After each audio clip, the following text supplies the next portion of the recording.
In the shadowed towns of northern Mexico, where fear walked freely and justice often disappeared without a trace, a woman named Miriam Rodríguez Martinez refused to vanish into silence.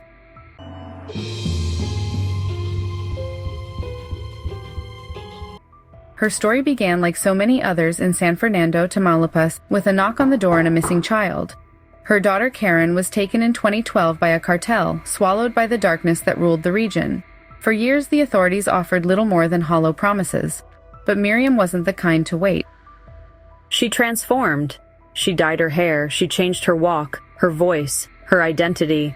One day, she was a health worker, and the next, she was an election official. She'd slip into cartel strongholds wearing a fake ID and a calm smile, her eyes constantly scanning, always hunting. She tracked Facebook profiles and eavesdropped on whispers. She mapped out connections, movements, lovers, and hideouts. One by one, she found them. The people who played a role in Karen's disappearance.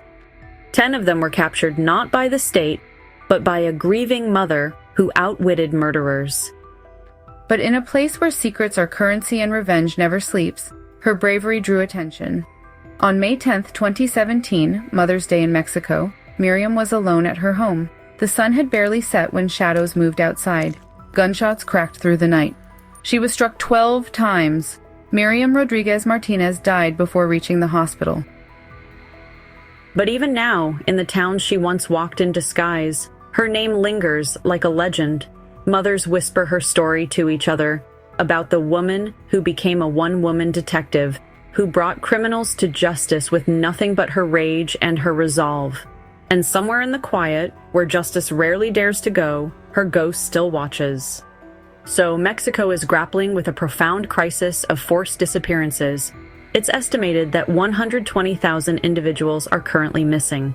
The United Nations and various advocacy groups suggest that the actual number of missing persons is even higher than the official count states.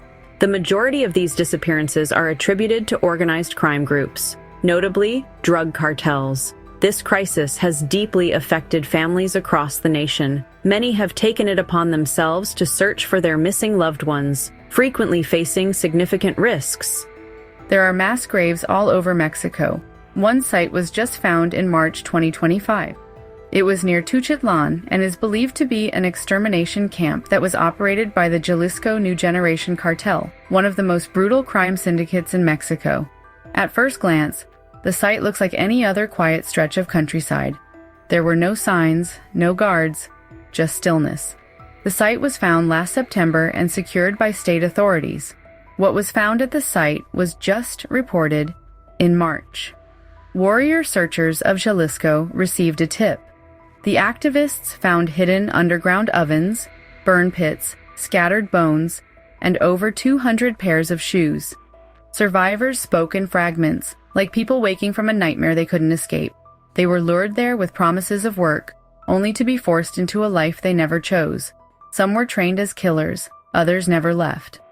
If you're as captivated by the unknown as us, subscribe and join the journey. And if there's a particular case that's haunted you, leave a comment. We want to hear your thoughts, your theories, your questions.